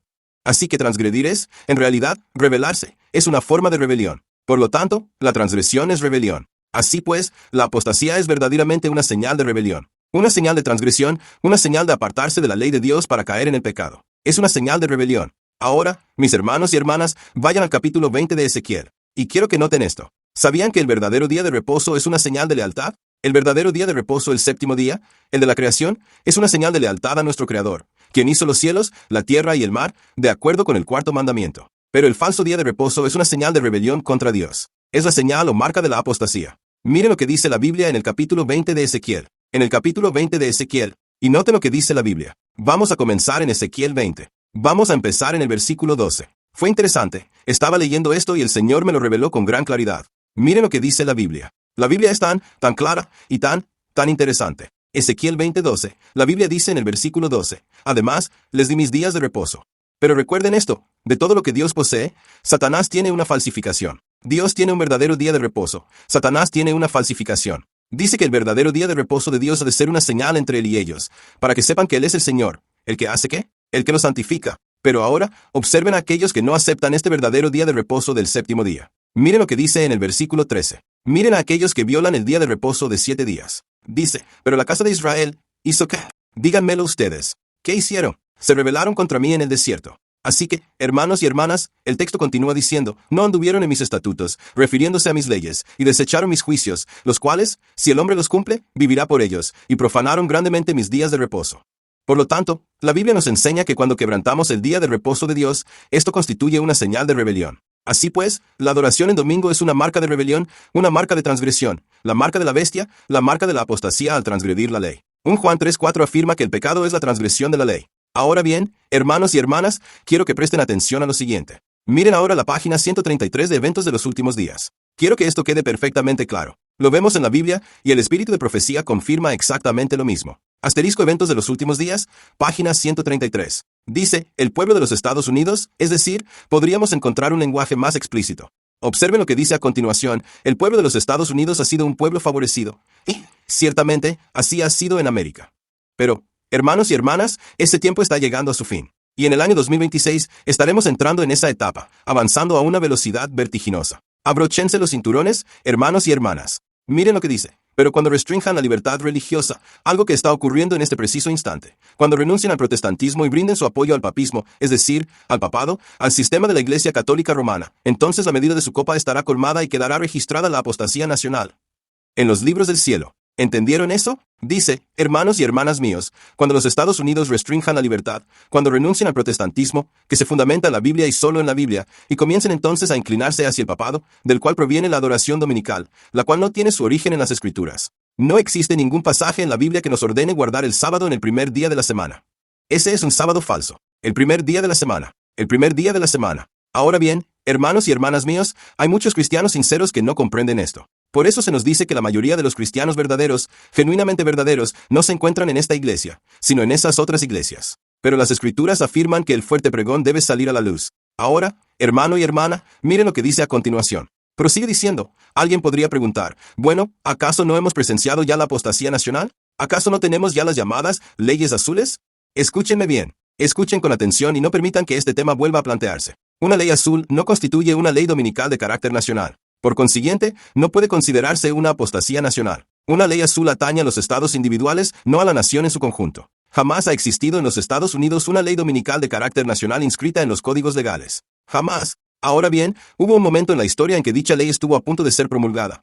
Esto ocurrió en el año 1888. Y ya hemos estudiado ese episodio. Recordarán ustedes, hermanos y hermanas, que en aquel entonces había un presidente que había ganado unas elecciones, luego las había perdido y, posteriormente, las ganó de nuevo. Y recordarán también que ese mismo periodo coincidió con el pontificado del Papa León en 1888. Pues bien, la historia se está repitiendo ante nuestros ojos, mostrándonos que estamos regresando a aquella época, y que una ley dominical de carácter nacional está a punto de ser instaurada en el año 2026. Y escúchenme bien, cuando esa ley nacional sea impuesta por la fuerza de la ley, eso constituirá la apostasía nacional. Ahora, hermanos y hermanas míos, observen lo que tenemos aquí. Miren de qué se trata. Vamos a profundizar un poco más. Pero, ¿qué sucederá después de eso? Recuerden que, para lograr comprender con claridad el panorama, debemos discernir el orden de los acontecimientos proféticos, ya que todo se desarrollará siguiendo su secuencia establecida. Ahora bien, ¿cuáles eran, repito, los dos términos clave? ¿Cuáles eran las dos frases? La apostasía nacional y, en segundo lugar, la ruina nacional. Ahora bien, ¿sucede esto en cualquier orden? ¿Hubo algún orden en esto? Sí, existe un orden.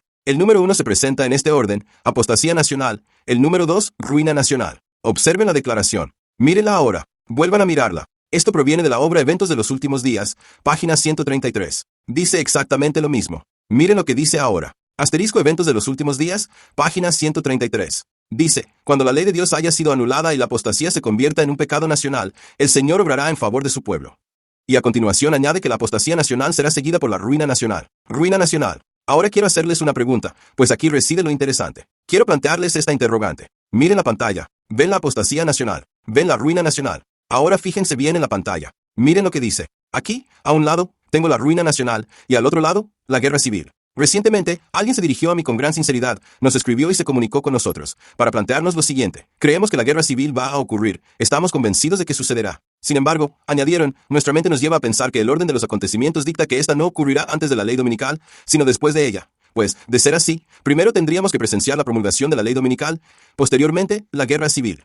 Por consiguiente, si habláramos de que la guerra civil ocurriera en primer lugar, ello nos llevaría a una interpretación errónea y nos impediría estar debidamente preparados. De ahí que nos resulta imperativo comprender el orden de los eventos proféticos, ya que todo se desarrollará siguiendo esta secuencia. Sabemos que, en primer lugar, tendrá lugar una apostasía nacional, seguida de una ruina nacional. Ahora bien, hermanos y hermanas, si la ruina nacional equivale a la guerra civil, ello implicaría que la guerra civil sobrevendría después de la ley dominical nacional. Así pues, mi pregunta es la siguiente. ¿Cuándo tiene lugar la guerra civil? ¿Antes de la apostasía nacional o después de la apostasía nacional? Esta es una excelente pregunta. Y ahora, hermanos y hermanas, esto es precisamente lo que debemos estudiar. Pero para comprender esto, debemos entender qué es la ruina nacional. Sabemos que es la apostasía nacional. Eso ocurre durante el desarrollo de la imagen de la bestia, cuando ésta promulga una ley dominical. Verán, Estados Unidos forma la imagen de la bestia, la forma por completo, cuando la Iglesia y el Estado se unen al momento de aprobarse la ley dominical. Ahora bien, en lo que respecta a la propia ley nacional, para lograr una ley dominical, es necesario unir a la Iglesia y al Estado. ¿Cómo lo sé? En cuanto a la adoración dominical, miren sus pantallas, ahí mismo lo tienen, ante sus ojos. Observen la expresión ley dominical nacional. Y quiero que dividan esa ley dominical nacional en dos partes. Verán, dominical nacional y, por otro lado, ley. Ahora bien, si se fijan en el término dominical, este no proviene del Estado, sino de la Iglesia. Cuando hablamos de la adoración dominical, nos referimos a la esfera de la Iglesia. Cuando hablamos de una ley, nos referimos a la esfera del Estado. Por lo tanto, el culto dominical solo puede provenir de una iglesia, mientras que una ley solo puede provenir de un Estado. Para lograr una ley dominical nacional, es necesario fusionar la iglesia y el Estado. Esto completa la formación de la imagen de la bestia, sobre la cual se nos advierte en Apocalipsis 14 y en el mensaje del tercer ángel, la bestia, su imagen y su marca. Ahora bien, hermanos y hermanas, necesitamos comprender mejor qué es la unción nacional en el contexto de la apostasía nacional divina. Ya hemos sido testigos de esto. De hecho, permítame examinar otra cita. Este es el último día de los eventos 134. Dice, cuando las iglesias protestantes se unan con el poder secular para sostener una religión falsa, aquella misma que sus antepasados soportaron con feroz persecución al oponerse a ella, entonces el sábado papal, refiriéndose a la adoración del domingo, será impuesto por la autoridad combinada de la iglesia y el Estado. Habrá una apostasía nacional que terminará únicamente en ruina nacional. ¿Qué pondrá fin a esa apostasía nacional? Terminará en ruina nacional. Miren esta siguiente declaración. Dice, en los eventos 134, cuando el Estado use su poder para hacer cumplir el decreto y sostener las instituciones de la Iglesia, entonces la América protestante habrá formado una imagen de la bestia, una imagen al papado, y habrá una apostasía nacional que terminará únicamente en ruina nacional.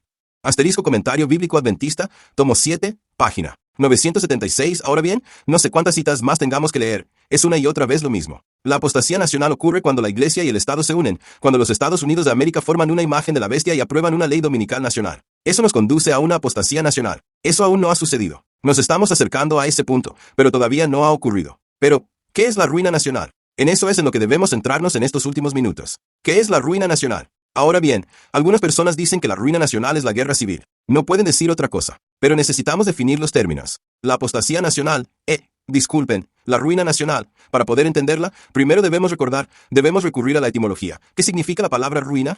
¿Qué significa ruina? Porque una vez que entendamos esto, podremos ver que la guerra civil no equivale a ruina nacional, y que la ruina nacional no equivale a guerra civil. ¿Qué significa, entonces? Ahora, abramos nuestras Biblias y veámoslo por nosotros mismos. Vayamos al libro de Ezequiel, capítulo 27. Quiero que entendamos ahora qué es la ruina nacional, para que podamos comenzar a dar un cierre a este tema, comprender los acontecimientos actuales a la luz de la profecía bíblica. Escuchen, hermanos, escúchenme bien. Escúchenme. Si logran entender esto, comprenderemos lo que está sucediendo en la administración de Trump. Comprenderemos lo que está ocurriendo con esta guerra en Irán. Por favor, frenen un momento. Esperen. Quiero que vean esto. Miren Ezequiel 27. Ezequiel 27. Ahora, permítame leer primero la declaración y luego leeremos Ezequiel 27. Asterisco Eventos de los últimos días, página 134. Dice, es en el tiempo de la apostasía nacional cuando, actuando según la política de Satanás, los gobernantes de la tierra se alinearán del lado del hombre de pecado.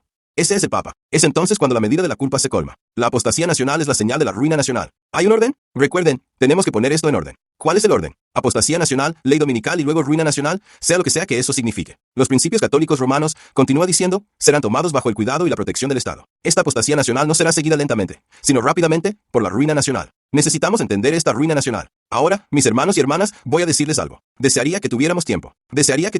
Para hacer este estudio. Esto se está poniendo interesante, mis hermanos y hermanas. Apenas estamos rascando la superficie. ¿Sabían que si estudiaran Apocalipsis 17 y esas 7 cabezas, entenderían lo que está sucediendo ahora mismo? La séptima cabeza, cuando entra en escena, este es el marco temporal. Esta ruina nacional es el marco temporal.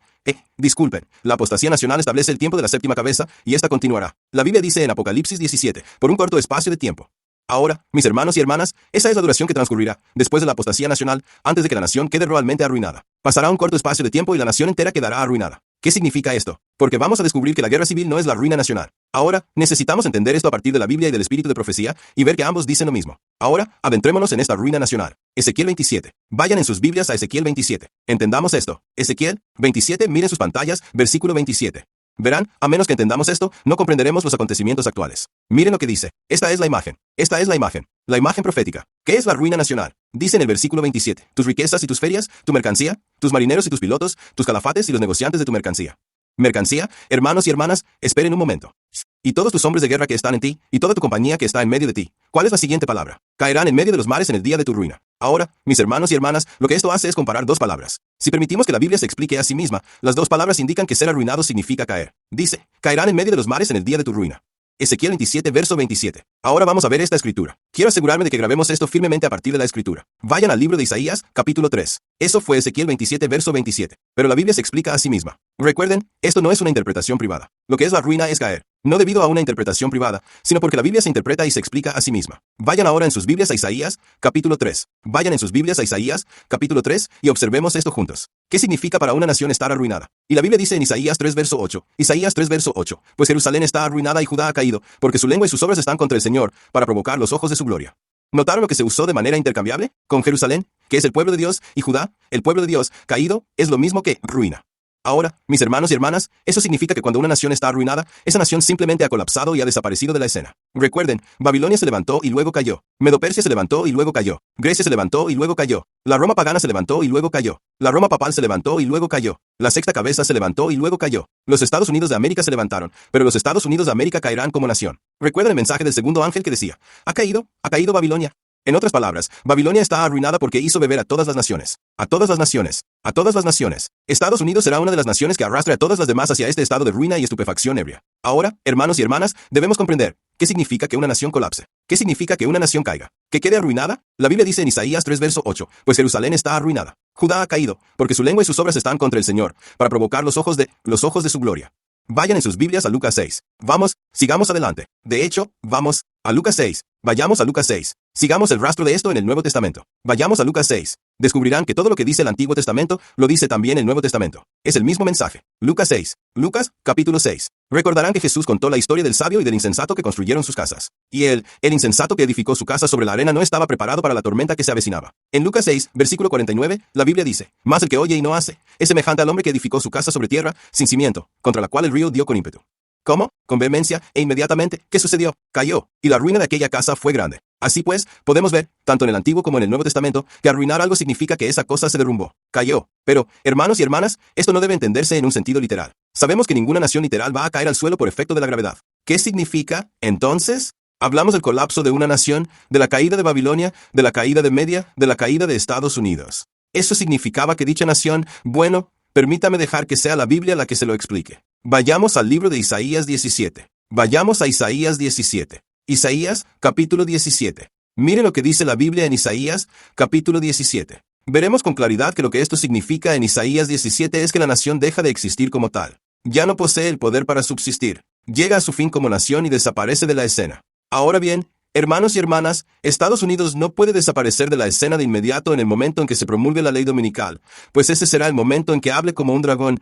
Acto seguido, comience a perseguir y a procesar judicialmente. Al situar todo lo que conocemos sobre los acontecimientos de los últimos tiempos, vemos que es Estados Unidos, la imagen de la bestia, quien toma la delantera. Pero presten atención a lo que dicen las Escrituras. La Biblia, en Isaías 17, nos explica qué significa que una nación sea arruinada. Isaías 17 declara, profecía sobre Damasco. Isaías 17:1 dice, profecía sobre Damasco, he aquí que Damasco dejará de ser ciudad. ¿Dejará de ser qué? Una ciudad, y se convertirá en un montón de ruinas. Entonces, ¿qué significa que Damasco, o cualquier ciudad, sea arruinada? Significa que esa ciudad deja de ser una ciudad, la ciudad deja de existir como tal. Por consiguiente, si una nación es arruinada, esa nación debe dejar de ser una nación. Ya no debe ser capaz de funcionar como nación, debe desaparecer de la escena mundial. Vayamos a Isaías 25, al capítulo 25. Observaremos en Isaías, capítulo 25, exactamente lo mismo. Isaías 25, comenzando en el versículo 1, dice, oh Jehová, tú eres mi Dios, te exaltaré, alabaré tu nombre, porque has hecho maravillas. Tus consejos de antaño son la fidelidad y la verdad. En otras palabras, todo lo que Dios dice es verdad. El versículo 2 dice, porque has hecho de una ciudad un montón de escombros, de una ciudad fortificada, una ruina. Una ciudad que era poderosa ha quedado arruinada. Pues bien, ¿cómo fue arruinada? ¿Un palacio de extraños para convertirse en qué? ¿Para convertirse en qué? En ninguna ciudad.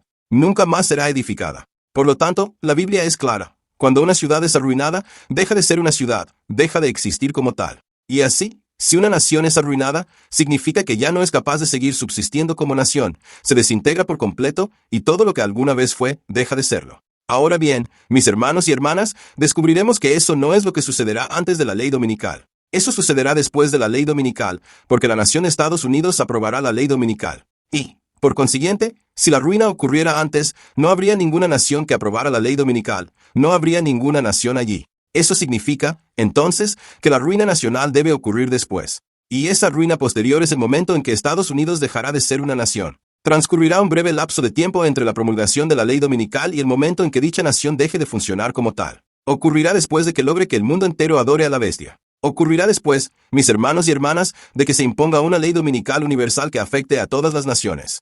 No importa de qué nación formen parte, ustedes presenciarán esta crisis, pues Estados Unidos seguirá funcionando como nación durante un breve periodo después de la ley dominical, hasta que finalmente deje de existir. Y hablaremos sobre ello en próximos estudios. Pero ahora, mis hermanos y hermanas, ¿qué significa todo esto? ¿A qué nos referimos cuando hablamos de la existencia de una nación? Observen la etimología de la palabra. Aquí aparece el término ruina.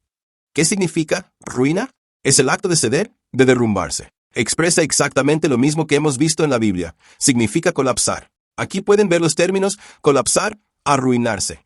En español ocurre lo mismo, significa exactamente lo mismo. El término español es colapso. Ahora, mis hermanos y hermanas, quiero que vean de qué trata esto. Todo el sistema de una nación se ha derrumbado por completo. Y es entonces cuando una nación queda arruinada. Significa destrucción, caída, derrocamiento, derrota, cualquier cambio que la destruya, haciendo que deje de existir. Ahora, mis hermanos y hermanas, miren lo que dice el profeta. Volveré a otro punto. Quiero abordar el inciso B. Volveré a eso en otra ocasión. Miren lo que dice, Eventos de los Últimos Días, página 133. Cuando nuestra nación y sus concilios legislativos promulguen leyes para atar la conciencia de los hombres con respecto a sus privilegios religiosos, imponiendo la observancia del domingo y ejerciendo un poder opresivo contra aquellos que guardan el sábado de 7 días, la ley de Dios será, a todos los efectos prácticos, anulada en nuestra tierra, y la apostasía nacional será seguida por la ruina nacional. Entonces, mis hermanos y hermanas, ¿qué me está diciendo esto? Ahora, quiero que comprendamos qué es realmente esta ruina nacional. Veremos que no se trata de una guerra civil, pero miren esto. Ahora, presten atención al gran conflicto. Vayan a sus Biblias, a Apocalipsis 13. Padre Celestial, mientras nos preparamos para exponer estos puntos finales y nuestras primeras vislumbres, ayúdanos a ver con claridad en estos últimos minutos. Si alguna vez hubo un momento para despertar y prepararse, es ahora. Bendícenos, amado Dios. Gracias por abrir nuestros ojos. Gracias por tu presencia aquí. Gracias por esta maravillosa verdad. Señor, permítenos tomar esto con la seriedad que merece. En el nombre de Jesús. Amén. Escúcheme, hermanos y hermanas, no nos queda mucho tiempo. Miren esto. Ahora bien, la Biblia dice en Apocalipsis 13. Vayamos allí rápidamente. Apocalipsis 14. Apocalipsis 13. Dije 14, pero es el 13. Vayan, Apocalipsis 13. Estos dos capítulos, el 13 y el 14. Pero queremos centrarnos en Apocalipsis 13. Apocalipsis 13. Ahora, recordarán que Estados Unidos entra en escena. Oro para que tengan la capacidad de comprender esto. Si no saben que este pasaje, Apocalipsis 13:11, se refiere a Estados Unidos, por favor, pónganse en contacto con nosotros y nos aseguraremos de que usted reciba la Biblia y las profecías que le demostrarán que esta bestia de 2 cuernos no es otra que los Estados Unidos de América. Daniel 7, 17-24 nos dice que, en la profecía bíblica, una bestia representa a una nación. Y luego, la marca distintiva de esta nación se identifica claramente para mostrar que, en Apocalipsis 13:1, cuando dice, y vi otra bestia que subía de la tierra, esto no es otra cosa que una referencia al surgimiento de los Estados Unidos de América. Dice, y tenía 2 cuernos semejantes a los de un cordero. Esa es América, los 2 poderes dominantes de América. Ajá, esos son el protestantismo y el republicanismo. Y hablaba como un dragón. No tengo tiempo para citar todos los versículos, pero todo lo que le estoy diciendo se encuentra en la Biblia. Sin embargo, el texto dice que hablará como un dragón. Pero ahora, quiero que preste atención a esto. Note lo que dice en el versículo 14. Y engaña a los que moran en la tierra por medio de los milagros que se le ha permitido hacer en presencia de la bestia, mandando a los que moran en la tierra que le hagan una imagen a la bestia que tenía la herida y espada, y vivió. Así que será Estados Unidos quien haga una imagen de la bestia. Ahora miren sus pantallas. Asterisco el gran conflicto, página 442. Dice, decirles a los que moran en la tierra que hagan una imagen de la bestia. Acabamos de citar eso de Apocalipsis 13:14. Ahora, la profetisa continúa diciendo en el gran conflicto, página 442, les digo que, si leen este capítulo, sabrán que esto se refiere a Estados Unidos según la Biblia. Aquí se presenta claramente.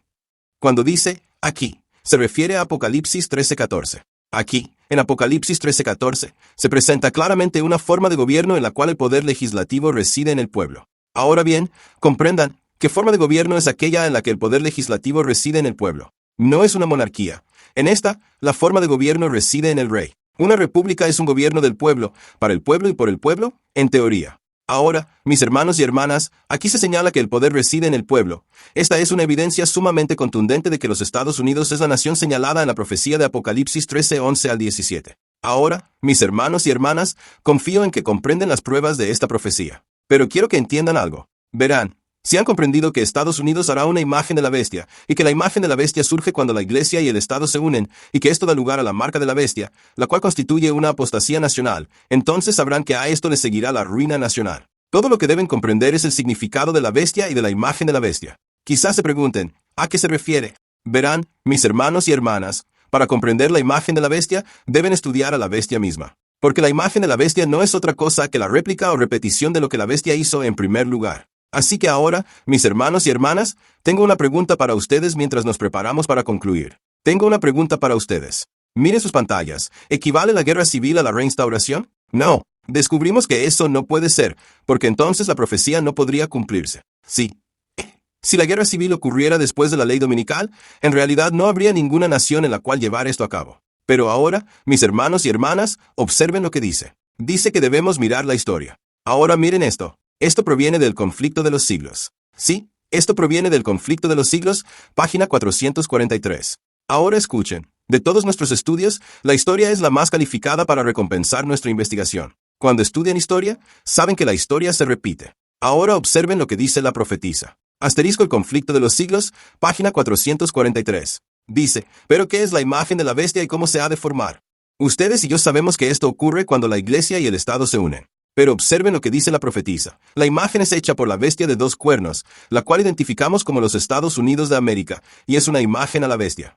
También se le llama una imagen de la bestia, lo que significa que va a ser una réplica. Se va a ver exactamente igual a ella. Entonces, para saber cómo es la imagen, ¿adivinen qué? Miren lo que dice la Biblia sobre cómo se ha de formar. Debemos estudiar las características de la bestia misma, el papado. Ahora bien, espero que no pasen esto por alto. Si desean entender a la bestia, y cómo la imagen de la bestia y la marca de la bestia se formarán y se impondrán, todo lo que tienen que hacer es estudiar históricamente a la bestia misma. ¿Cómo se formó la bestia? ¿Cómo impuso la bestia su marca? Porque la bestia impuso su marca antes de recibir la herida mortal. Pero la imagen de la bestia sanará esa herida mortal, y todo el mundo, según Apocalipsis 13:3, se irá en pos de la bestia. Ahora, mis hermanos y hermanas, observen con atención: apostasía nacional, ley dominical, ruina nacional. La nación entera deja de existir. Así que, en primer lugar, no podemos ver que ocurra de esa manera. Ahora bien, ¿cuál fue el proceso mediante el cual se formó la imagen? O, mejor dicho, la bestia misma. Ahora quiero que miren sus pantallas. Miren la pantalla. Observen la pregunta. ¿La bestia? ¿Cómo se formó? ¿Recuerdan que hubo una unión entre la iglesia y el Estado durante la Edad Oscura? Era la iglesia era la nación o el imperio de Roma. Roma era el imperio mundial en aquel entonces. Recuerden, después de Grecia, Roma, la Roma pagana, fue el imperio de esa época. Y ese fue el dragón que otorgó poder y gran autoridad al papado, según Apocalipsis 13:2. Ahora bien, hermanos y hermanas, quiero hacerles una pregunta. ¿Hubo una guerra civil antes de que la bestia se desarrollara o después de que la bestia se desarrollara en Roma? ¿Y por qué es importante esto? Porque recuerden, para que surja una imagen de la bestia, esta debe hacer exactamente lo mismo que hizo la bestia misma. Por eso es una réplica, es una imagen de la bestia. Así que ahora quiero que miren la pantalla por un momento. Aquí dice que la información proviene de Oxford University Press. Ustedes dirán, Oxford es una institución de inteligencia. Yo no lo dije, pero ustedes sí. Ahora quiero que miren la pantalla. Dice, la guerra civil y el fin del Imperio Romano. Ahora observen esto. Dice, hacia el año 400, el Imperio Romano rodeaba todo el Mediterráneo y daba la impresión, ante los ojos del mundo entero, de que continuaría haciéndolo indefinidamente. Por ello, él afirmó que si uno hubiera vivido en aquella época histórica, si hubiera estado allí en el año 400 después de Cristo, habría pensado que el Imperio de Roma jamás podría desmoronarse. Quiero decirles algo. Lo que la Roma pagana representaba en el año 400 después de Cristo, eso mismo representan hoy, en 2026, los Estados Unidos de América. Que Estados Unidos es la nueva Roma. Y, tal como Roma cedió su poder estatal para dar origen a la bestia, así también Estados Unidos cederá su poder estatal para crear la imagen de la bestia. La historia se repetirá. Pero quiero que observen que, antes de que la bestia se desarrollara y asumiera el control de su poder, tuvo lugar una guerra civil en Roma. De hecho, miren lo que esto significa. Sigamos adelante. Sigamos adelante. Dice así, para el año 8500, la porción occidental de aquel imperio ya no existía. En su lugar se erigían media docena de nuevos reinos, cuyos nombres, los reinos de los francos, los vándalos, los sajones y los godos, corresponden a los de aquellos 10 imperios en los que Roma se fragmentó posteriormente, tras su caída y su ruina, pues la nación romana quedó arruinada y dejó de ejercer el control sobre el mundo. Ahora bien, hermanos y hermanas, presten atención a lo que esto afirma. Dice que toda la arquitectura militar del Imperio Romano se construyó en torno a su mayor peligro. Discúlpenme. Dice que toda la arquitectura militar del Imperio Romano se edificó sobre el hecho de que el mayor peligro que enfrentaba un emperador romano provenía de otros romanos. Espero que no hayan malinterpretado lo que se dice. Literalmente, se afirma que el mayor peligro para Roma no provenía de fuerzas externas. El mayor peligro para Roma residía en que la propia Roma se ponía en peligro a sí misma. ¿Cómo llamamos a eso? Una guerra civil. Dice que, ante la perspectiva de una guerra en dos frentes, uno interno, civil, y otro externo, extranjero, los emperadores invariablemente abandonaban sus campañas en el extranjero y se apresuraban a combatir, dice que se apresuraban a luchar contra el ejército romano. Marchaban para enfrentarse al ejército romano. Ahora bien, hermanos y hermanas, quiero que comprendan algo. Lo que comienza a suceder aquí es que, antes, mucho antes, de que la bestia pudiera tomar el control en la historia, en el año 538 después de Cristo, tuvo que producirse una guerra civil que preparara el camino para el surgimiento de dicha bestia. Esto me indica, entonces, que antes de la aparición de la imagen de la bestia, ¿qué debemos esperar que ocurra? Otra guerra civil. Ahora bien, si estudian la historia, verán que los registros indican que en Roma tuvieron lugar al menos varias guerras civiles, no solo una. De hecho, se produjeron muchas guerras civiles, destacando dos de gran magnitud que, en realidad, llevaron a Roma a una situación de inminente colapso. Fue entonces cuando se formó la bestia.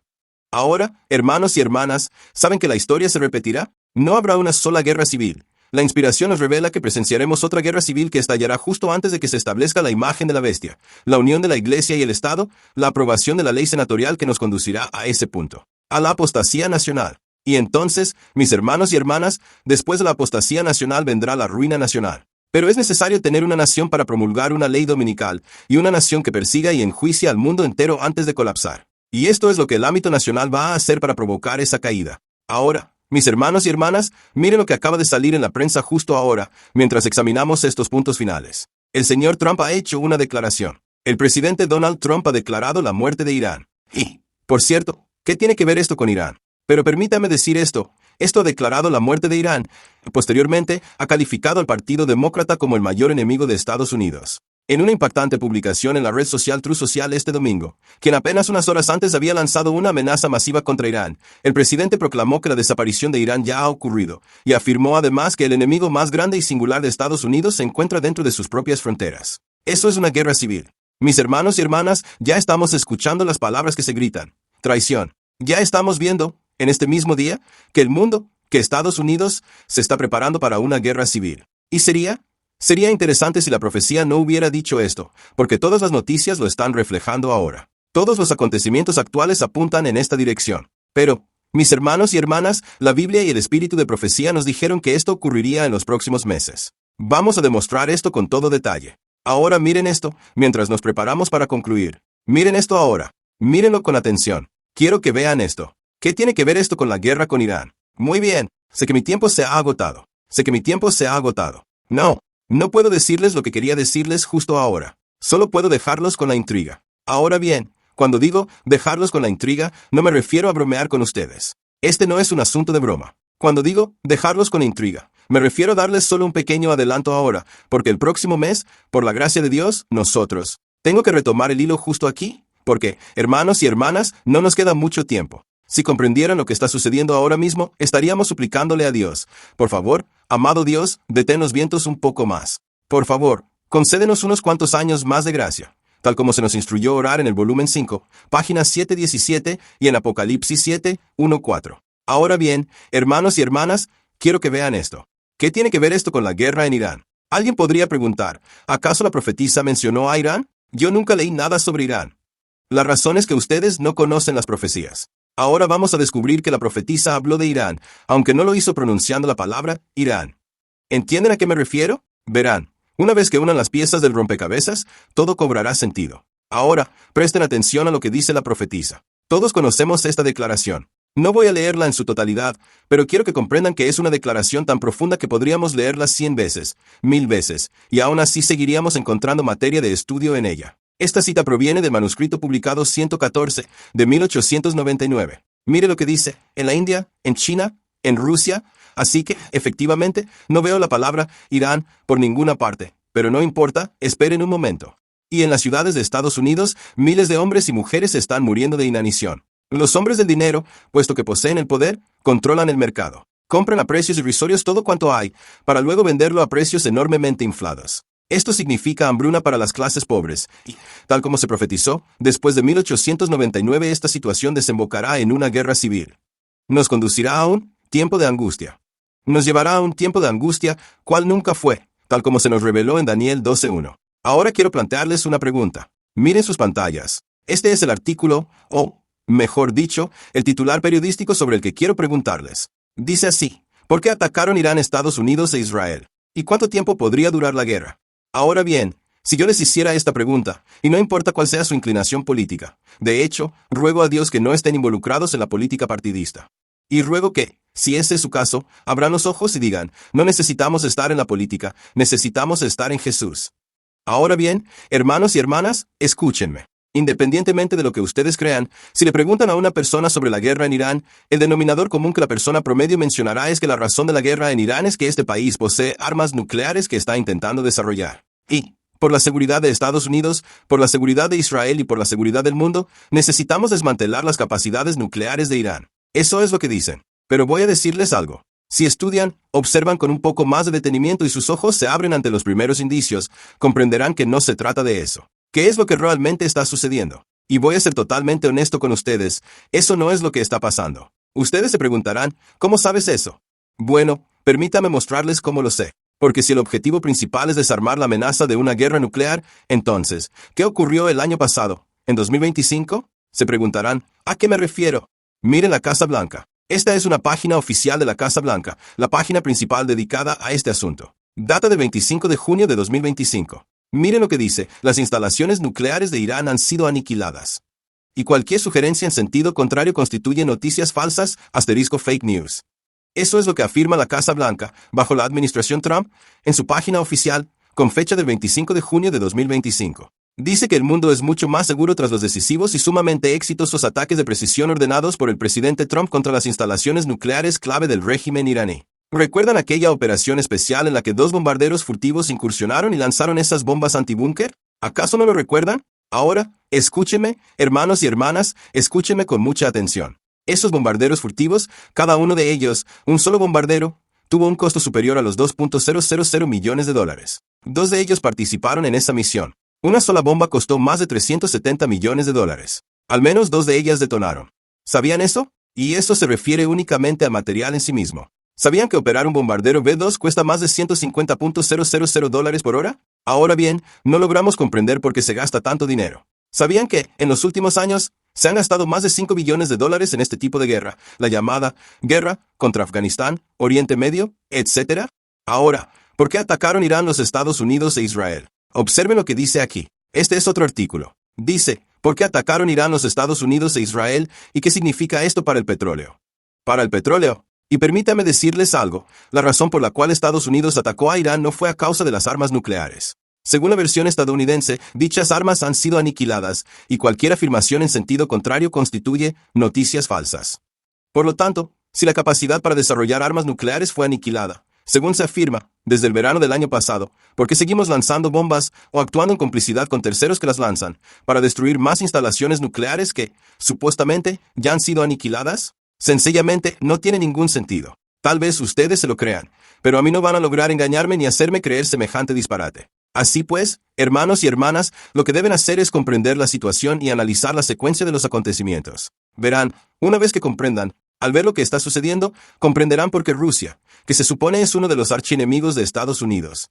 ¿Sabían que las sanciones petroleras impuestas a Rusia están siendo levantadas justo en este momento, mientras hablo? Han sido levantadas porque, con el fin de aliviar las tensiones en torno al petróleo que surgieron a raíz de esta guerra, se necesitaba más crudo, y dado que Rusia posee petróleo, el resultado ha sido que las sanciones sobre el petróleo ruso han sido flexibilizadas. ¿Alguna vez se han preguntado por qué el mes pasado, en febrero, el presidente de Venezuela, Maduro, fue traído a Estados Unidos? Quizás digan, oh, eso fue para ¿garantizar qué?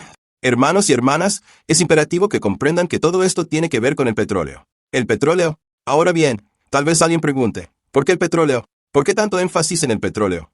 Hermanos y hermanas, me gustaría explicarles por qué el petróleo, pero se me ha acabado el tiempo. No obstante, les diré lo siguiente, no puedo profundizar en este estudio con ustedes ahora mismo, lo haremos la próxima semana, en nuestra próxima sesión. Pero les adelanto esto, existe un pequeño lugar llamado el Estrecho de Hormuz. Ahí es donde radica el meollo del asunto. Si miran hacia atrás, recordarán que el señor Trump ordenó y autorizó ataques a lo largo y ancho de Irán contra todas sus instalaciones militares. Sin embargo, dio la instrucción de dejen intacta esa pequeña instalación en el Estrecho de Hormuz.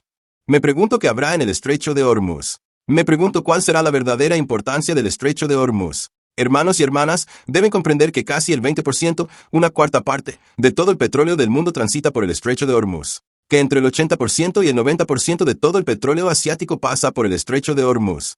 Quiero que entiendan que más del 50% de todo lo que se produce, cada mercancía que se transporta y circula por el globo, depende, en última instancia, de este estrecho. Lo cual significa que si el estrecho de Hormuz, ¿sabían que ya ha ocurrido algo al respecto? Permítame leerles esto, cómo la guerra de Trump con Irán está afectando la economía de Asia y por qué esto es relevante para el resto del mundo. Hermanos y hermanas, quisiera explicárselo todo ahora mismo, pero no puedo hacerlo. Sin embargo, les dejo con esta reflexión. ¿Saben que todo esto nos conduce a un mismo lugar? Recordarán que leímos que los hombres del dinero, precisamente por tener el dinero, comprarán a precios bajos y venderán a precios enormemente inflados. ¿De qué se está hablando aquí? De inflación. De inflación.